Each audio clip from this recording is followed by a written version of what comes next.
थी hi fi, तो किस्मत ने बैंड बजाई, बहुत बजाई। रोज एक नया भूचाल, पूछे इनसे यही सवाल, क्या हाल क्या हाल क्या हाल, क्या हाल मिस्टर पांचाल, क्या हाल मिस्टर पांचाल, क्या हाल क्या हाल क्या हाल मिस्टर पांचाल। अरे बहू, गंजे सर से बहुएं घर में घूमती हुई अच्छा लगेगा? अरे तू क्यों बिना बात के मुसीबत बुला रही है? लेकिन मम्मी जी, वो तो छोटी चुड़ैल बुला रही है, मुसीबत नहीं। ए क्या मेरा भाई, तू मेरठ में घूमने वाली छोटी चुड़ैल, तेरी हिम्मत है तो सामने आ, सामने आ। मैं इंतजार कर रही हूँ तेरा कुंती निवास में। तो छह चोटियां मिलेगी। आ कुंती निवास आ। कसं कधीच प्रतिभा, न फेपा सत्य प्रेमा बहन है ना? ये बहुत आए विद्या करे। आज हुआ है मेरठ में कमाल। एक बहू ने अपनी चोटी दांव पे लगाई है। अपनी नहीं, पूरे परिवार की चोटी दांव पे लगाई है। चोटी चुड़ैल को दी खुल्लम खुल्ला चुनौती।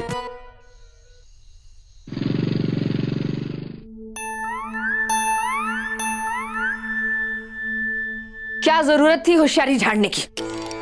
वो चुड़ैल है चुड़ैल, मोहल्ले में रहने वाली कोई सहेली नहीं जिसके साथ लंगड़ी टांग खेली और लड़ लिए और सुना दी चार बातें। सासू माँ, वो चुड़ैल है या जो कोई भी है, वो लोगों के डर से उछल रही है। लोग उससे जितना डरेंगे वो उतना ही डराती रहेगी। और सासू माँ, मैं लिख कर देती हूँ, मेरी चुनौती के बाद ना वो हमारे घर के आस-पास भटकेगी भी नहीं। हाँ मम्मी जी, और आप बिल्कुल चिंता मत कीजिए।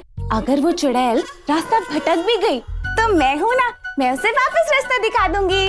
ठीक? 2 मिनट चुप बैठेगी?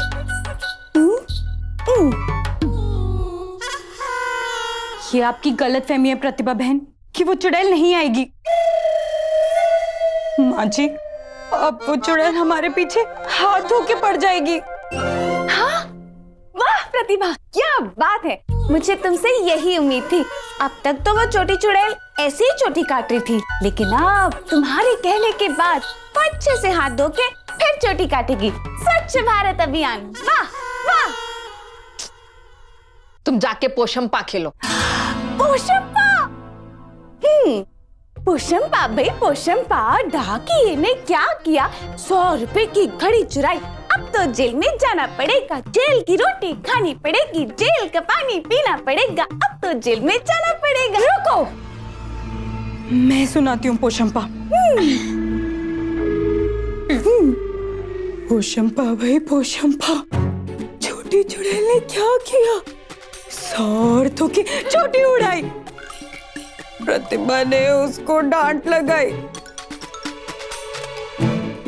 अब तो चुड़ैल आके रहेगी, कैंची से चोटी उड़ा के रहेगी। पंजीरी हो गया। अरे क्यों डर रही हो इतना? कुछ नहीं होगा, मैं हूं ना। आप तो हैं ही, लेकिन बहुत जल्द आपकी चोटी नहीं रहेगी। चुड़ैल को ललकारना नहीं चाहिए। हमारे गांव में भी ललकारा था एक आदमी ने, वो भी नहीं मानता था। पर जब गांव की खीर गायब होने लगी तब अकल आई उसको।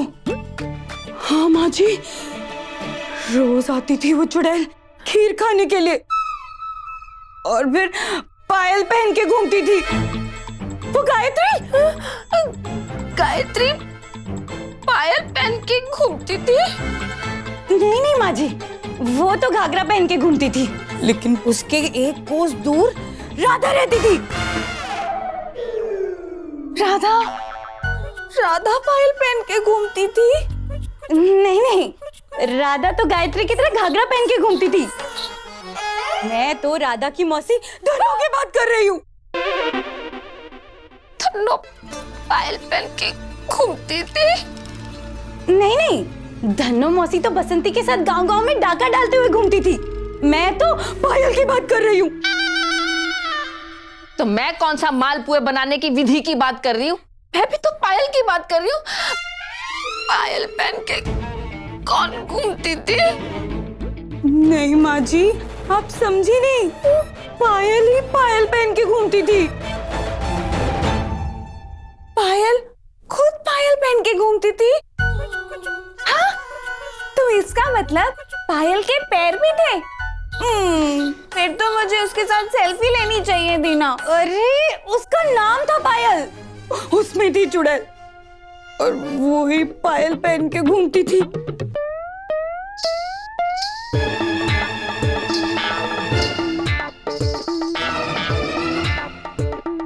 हाँ, ऐसी ही आवाज आती थी,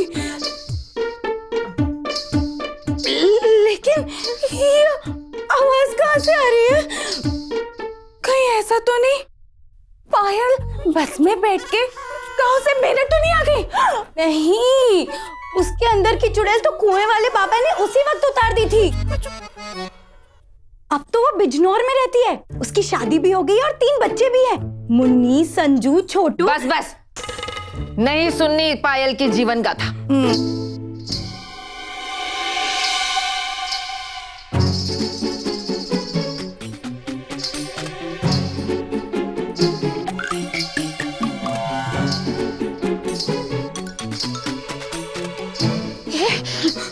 तेरी दीदी तो नहीं लाई ये पायल? नहीं माँ जी, वो तो कमरे में है। उनका मन बड़ा घबरा रहा था ना, इसलिए मैंने गर्म दूध में मुनक्के डाल के दे दिया। पायल के पास। अरे मेरी नहीं है। सॉरी। मैं जाके देखती हूँ। बहू, मैं पूछने ही वाली थी सासू माँ, कौन चल रहा है मेरे साथ? समझ गए। प्रतिभा, मम्मी जी जाएंगे तो। चलिए सासू माँ, चलिए। आइए ना। लेकिन मैं क्यों? क्योंकि मम्मी जी आप ही तो कहती है ना कि पहले बड़ों की बारी फिर बच्चों की बारी। अरे वो तो मैं कस्तूरी चाट वाले की चाट खाने के लिए बोलती हूँ कि पहले बड़ों को खाने दो। चाट और चुड़ैल में फर्क होता है ना। इतना सही तो फर्क होता है। ठीक है। और वैसे भी सासू माँ, कोई चुड़ैल वुड़ैल तो होगी ही नहीं, बिल्ली। शायद किसी बिल्ली के गले में पायल फंस गई होगी, बिल्ली होगी। मैं जाकर देखती हूँ। बहू, मैं पूछने ही वाली थी सासू माँ, कौन चल रहा है मेरे साथ? समझ गई। हम सब साथ में जाएंगे। हाँ, आइए।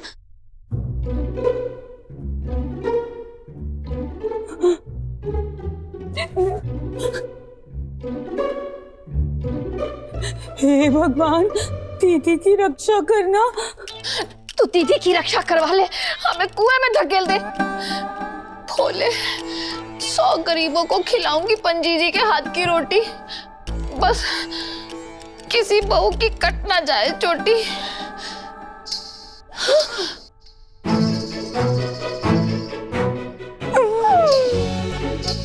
प्रतिभा, ये तो तेरे कमरे से आवाज आई है। चल चल।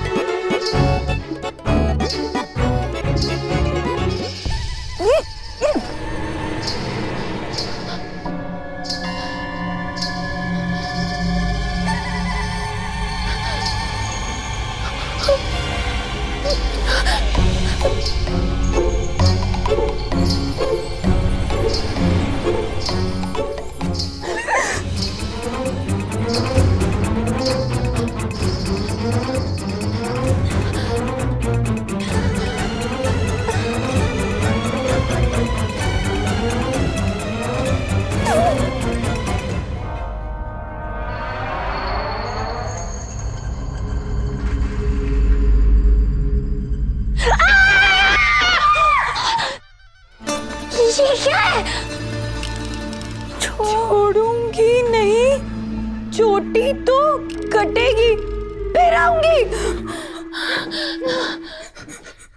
देखा, छेड़ दिया ना चुड़ैल को, कर ली ना उसने तुम्हारी चुनौती स्वीकार।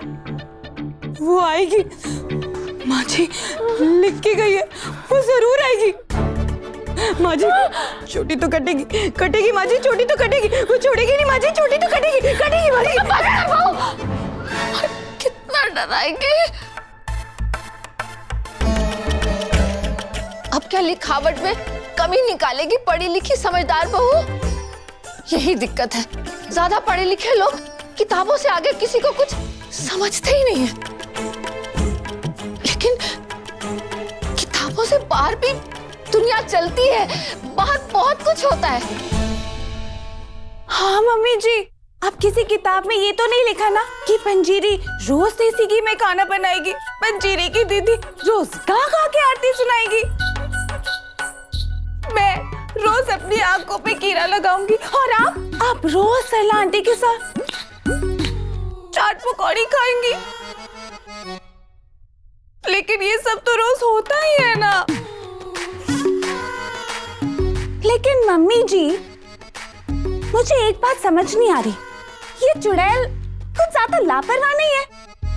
नहीं मतलब ये तो लिख दिया कि मैं आऊंगी, लेकिन ये कौन बताएगा कि ये चुड़ैल आएगी कब? नहीं, मेरा कहने का मतलब था अगर बता देते कि वो कब आने वाली है तो पंजीरी अच्छे से कुछ चाय नाश्ता सब बना के रखती ना। चुप, तुझे चुप कराने ना आ जाए। आएगी आएगी, वो चोटी काटने आएगी। माँ जी नहीं बचेगी, नहीं बचेगी माँ जी, नहीं बचेगी। माँ जी नहीं बचेंगी। बहू, इससे पहले कि इसका गाना सच्चाई में बदल जाए तो माफी मांग ले। माफी? लेकिन पंजीरी से माफी क्यों मांगे? अरे तू मुझे माफ कर अकल की मलिका। अरे यहाँ पे जान जा रही है और तू। सुना बहू, तू यही खड़े होकर जोर जोर से बोलते माफ कर दो, गलती हो गई, माफ कर दो। हाँ, वो जहाँ भी होगी सुन लेगी। हो सकता है खतरा टल जाए, नहीं तो माँ जी वो चुड़ैल जरूर आएगी। माँ जी चोटी काटेगी, चोटी काटेगी माँ जी, चोटी काटेगी। वो कुछ भी कर सकती है माँ जी।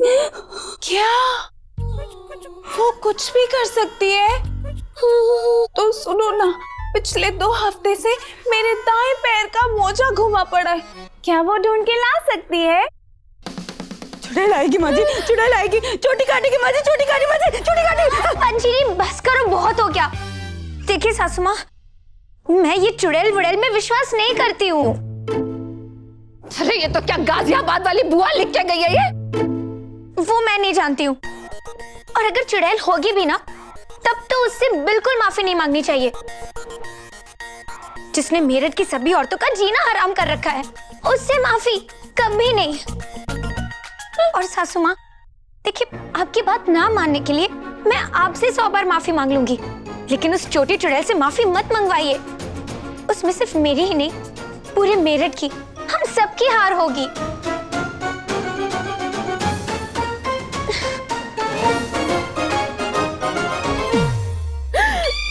चोटी तो कटेगी माँ जी, चोटी तो कटेगी, नहीं बचेगी माँ जी, नहीं बचेगी।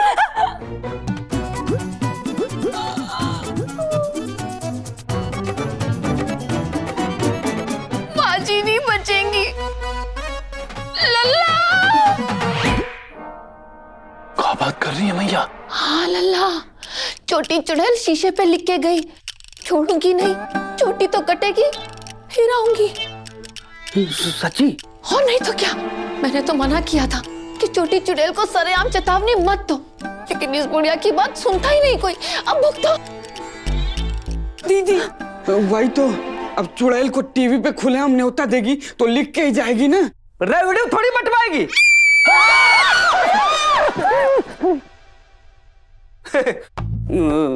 सासू माँ, फोन का रिंगटोन है। हेलो, कौन बोला बे? का भगत हलवाई के यहाँ छोटू? अब एक टाइम है जलेबी का पैसा मांगने का। तुमको बोले थे ना सासू माँ का मूड ठीक होगा तो हम उनसे लेके उधारी चुका देंगे। पैसा ना चाहिए, हिम्मत चाहिए। ये अरे वो क्या बात कर रहे हो तुम? हमारी तो खुद ही डर के मारे सिटी पिट्टी गुल हो चुकी है। घबराओ मत, संभालो, किसी और को फोन कर लो, ठीक? सासू माँ, भगत हलवाई के छोटू का फोन था, बहुत डरा हुआ बेचारा, दुकान में अकेले सोता है ना, फोन करके हिम्मत बटोर रहा था। एक अपने घर के लोग हैं, खुद ही चुड़ैल को आमंत्रण दे दिए। लल्ला, तू ही समझा प्रतिभा को कि वो छोटी चुड़ैल से माफी मांग ले, किसी और का नहीं। मुझे उसकी चोटी का सबसे ज्यादा डर लग रहा है। पर मैया, प्रतिभा गलत तो नहीं कह रही है। एक चुड़ैल से डरना अलग है मैया, और उसके सामने सर झुकाना अलग है। और वो चुड़ैल जिसने जीना मुश्किल करके रखा है, उसके सामने हाथ जोड़कर माफी मांगना नहीं मैया। ओ साले साहब, हाथ तो जुड़ भी जाएगा, चोटी कट गई ना तो ना जुड़ेगी। बिल्कुल सही कहा दामाद जी ने। पहली बार प्राणनाथ, यदि मात्र क्षमा याचना करने से इस विपदाकारक घटनाक्रम की समाप्ति संभव है, तो कदाचित क्षमा याचित करने में संकोच क्यों? अगर माफी मांगने से मुसीबत टल सकती है तो क्यों नहीं, कह रही है दीदी। कन्हैया जी, माफी मांगने से भला कौन छोटा होता है? हाँ लल्ला, प्रतिभा माफी मांग लेगी तो छोटी नहीं होगी, और नहीं मांगेगी तो सर पे चोटी नहीं होगी, समझ लो। मत उठा, मत उठा। अरे भगत हलवाई को छोटू का फोन होगा, हिम्मत मांग रहा है। हेलो, अरे आप लोग आ गए? बस हम 1 मिनट में बाहर आ रहे हैं। जी जी जी। मैया, वो मर्दों की टोली आई है जो हमारे और बगल वाले मोहल्ले में छोटी चुड़ैल से बचने के लिए सड़कों पे रात को पहरा देती हैं। आज से हम भी उनके साथ जाएंगे मैया। मेरठवासी होने के नाते हमारा भी फर्ज बनता है कि हम भी अपनी मोहल्ले की औरतों को छोटी चुड़ैल से रक्षा दें। हाँ? ओ साले साहब, डर के मारे दाढ़ी के बाल खड़े हो गए हैं और तुम जाओ सुरक्षा देने। अरे जीजी, अकेले थोड़ी जा रहे हैं, झुंड में जा रहे हैं ना। हाँ? पर लल्ला, अपने घर की रक्षा। मैया तू फिक्र मत कर, हम बाहर पहरा दे रहे हैं ना, कुछ नहीं होगा। और जीजी, तुम रात भर जाग के घर पे पहरा देना। हम? हाँ। और आप सारे खिड़की दरवाजे बंद रखना, ठीक है? हाँ। अच्छा मैया, चलते हैं।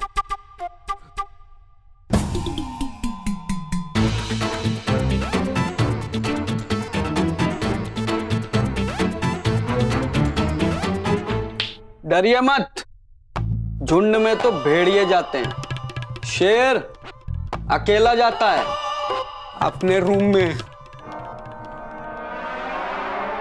बहू, लल्ला तो गया पहरा देने। मेरठ के वासी होने के नाते अब हमें भी कुछ करना चाहिए। सही कहा माँ जी, हमें भी कुछ करना चाहिए। अब मुझे भी दीदी के लिए मुनक्के डाल के दूध गर्म करना चाहिए। चलो दीदी। अरे, मैं माफी की बात कर रही हूँ। माँ जी, मैं मुनक्के डाल के दूध गर्म करने की बात कर रही हूँ। नहीं नहीं, क्यों ना छोटी चुड़ैल से प्रतिभा की तरफ से हम लोग ही माफी मांग ले।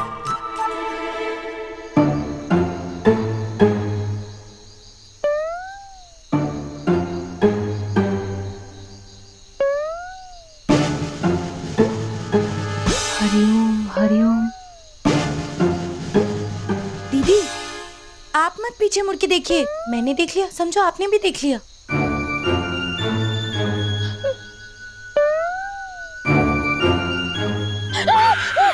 माँ जी, हम मैया, प्रतिभा ने छोटी चुड़ैल को कहाँ खड़े होकर चुनौती दी थी, क्योंकि मैं बाद में आई थी ना। माँ जी, वहाँ।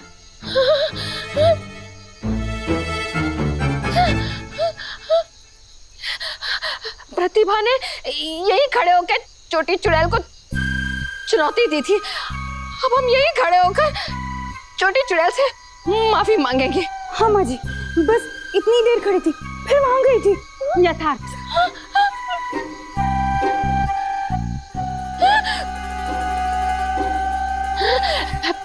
प्रतिभा ने छोटी चुड़ैल को यहाँ खड़े होकर चुनौती दी थी। अब हम यही खड़े होकर छोटी चुड़ैल से माफी मांगेंगे। हाँ माँ जी, बस इतनी देर यहाँ खड़ी हुई थी, फिर वहां गई थी। यथार्थ। माँ जी, बस इधर ही खड़ी थी प्रतिभा बहन। नहीं नहीं, यहाँ तो मैं खड़ी थी। थोड़ा थोड़ा मुझे याद है, प्रतिभा तो यहाँ खड़ी थी। यथार्थ। माफी कौन मांगेगा?